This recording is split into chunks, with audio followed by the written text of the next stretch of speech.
이어서 목포에서 전해드리겠습니다. 수차례 미루어진 목포 해상 케이블카의 개통일이 오는 9월 6일로 결정됐습니다. 목포시와 목포 해상 케이블카 주식회사는 해외에서 제작된 메인 로프가 현재 해상 구간에 설치를 완료했고 다음 달까지 육상 구간의 로프 설치도 완료될 예정이라면서 시운전을 거친 뒤 9월 7일 정식 운행을 시작한다고 밝혔습니다. 목포 해상 케이블카는 지난 5월 모든 시설물의 설치를 완료하고 개통할 예정이었지만 메인 로프에 미세한 풀림 현상이 발생해서 메인 로프 전체를 재설치하기로 결정하고 개통 시기를 연기해왔습니다.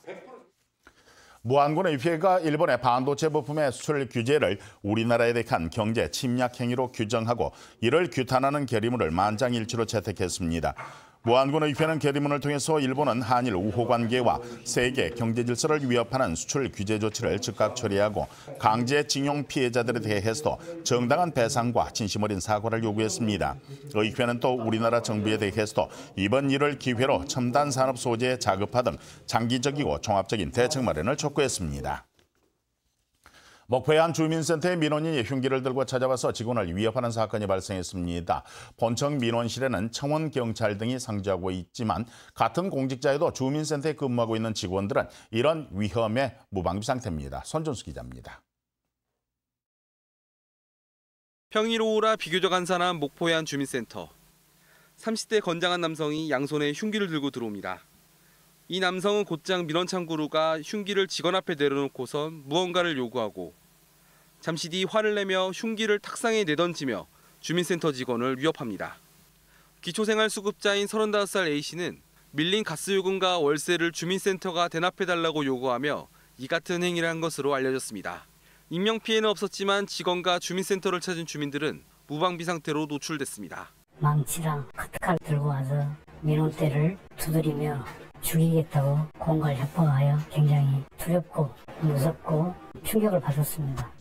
지난해 8월에도 경북의 한 면사무소에서는 한 민원인이 엽총을 난사해 공무원 2명이 숨지는 사고가 발생하는 등 주민센터가 위험에 그대로 노출되고 있지만 시중은행이나 공공기관처럼 경비 인력조차 없는 실정입니다. 전문가들은 위험 상황에 곧바로 신고할 수 있는 비상벨이나 유리 가림막을 설치해 피해를 예방해야 한다고 조언합니다. 하지만 전체 주민센터 3천여 곳 가운데 비상벨을 설치한 곳은 500곳 정도로 설치율은 14.5%뿐. 일부 민원인의 공격적 행동이 빈번해지고 있지만 행정 최일선에서 뛰는 주민센터 직원과 주민들은 위험 사각지대에 놓여 있습니다. KBS 뉴스 손주수입니다.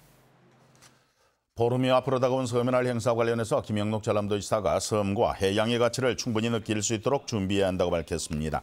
김 지사는 실국장 정책회의에서 이같이 밝히고 섬의 날을 통해서 섬의 무한한 잠재력을 알리고 무엇보다도 섬 주민들이 중심이 되는 행사로 치러야 한다고 강조했습니다.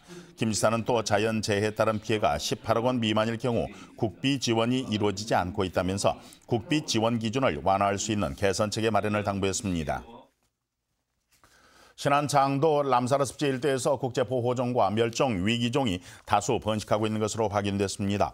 신안군은 최근 장도 일대 조류 모니터링을 한 결과 국제보호종이자 멸종위기 야생생물로 지정이 되어 있는 조류 섬개개비가 최소 100여 쌍 이상 번식하고 있는 것을 확인했다고 밝혔습니다. 조류 섬개개비는 지구상에 2,500에서 10,000개체만이 잔존하고 있는 것으로 추정이 되는 희귀 여름철새입니다. 신안군은 장도에서 매와 긴꼬리 닭새 등 멸종 위기종을 포함해서 130여 종 이상의 조류가 번식하고 있다며 지속적인 조류 모니터링을 실시해서 서식지 보존에 힘쓰겠다고 계획했습니다.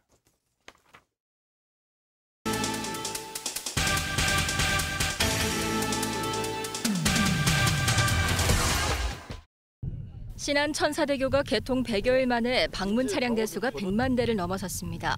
신안군이 지난 4월부터 최근까지 102일 동안 천사대교 차량 통행량을 집계한 결과 모두 100만 9천여 대가 오갔고 추정 방문객 수는 220만 명에 이르는 것으로 나타났습니다.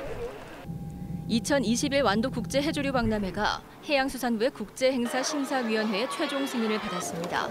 세 번째로 열리는 2021 완도국제해조류 박람회는 치유의 바다, 바닷말이 열리는 희망의 미래라는 주제로 2021년 4월 16일부터 5월 9일까지 24일 동안 완도항 해변공원 등에서 열리고 30여 개국이 참가할 예정입니다.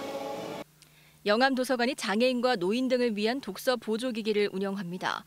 이에 따라 장애인들의 도서 편의를 위한 전용 탁상과 무선 음성 증폭기, 음성 독서기 등을 이용할 수 있으며 노인들을 위한 높낮이 조절 책상, 화면 확대기 등도 이용할 수 있습니다. 전통시장 활성화를 위해 목포 자유시장에서 바캉스 대축제가 열립니다. 오는 27일에 열리는 이번 행사는 목포 구미를 주제로 한 요리 경연대회와 목포사랑 퀴즈대회를 비롯해 각설이 공연 등 다채로운 프로그램이 마련됐습니다. 지금까지 단신 브리핑이었습니다. 영암군 시종면에 올여름 첫 열대야 현상이 나타난 가운데 당분간 무더위가 이어지겠습니다. 기상청은 북태평양 고기압 가장자리에서 덥고 습한 남서풍이 유입돼서 오늘 밤에도 열대야가 나타나는 곳이 있고 더위는 내일까지 이어지겠다고 밝혔습니다. 전남에서는 지난 5월 20일 이후에 28명의 온열 질환자가 발생을 했고 가축과 어패류 등의 폭염 피해는 발생하지 않고 있습니다. 천사대교 일부 구간이 흔들린다는 운전자의 신고가 접수돼서 당국이 원인 파악에 나섰습니다. 신안군은 오늘 낮 정오쯤 사장교로 이루어진 천사대교 암태도 쪽의 첫 번째 교각 부근에서 다리가 흔들린다는 운전자의 신고가 접수돼 한국기술관리공단에 관련 내용을 전달했다고 밝혔습니다. 비슷한 시각 이 일대를 지나던 다른 운전자도 비슷한 다리의 흔들림을 느껴 조사 결과에 관심이 쏠리고 있습니다. 국내 섬발전 정책을 총괄할 섬발전연구원의 설립 필요성과 운영 방안을 담은 연구 용역 결과가 나왔습니다. 전람도는 섬 주민들의 삶의 질 개선과 종합적이고 체계적인 섬 정책 수립을 위해서 정부 출연기관의 형태의 국책기관의 설립이 필요하다는 용역 결과를 근거로 정부의 섬발전연구원의 설립을 요청하기로 했습니다.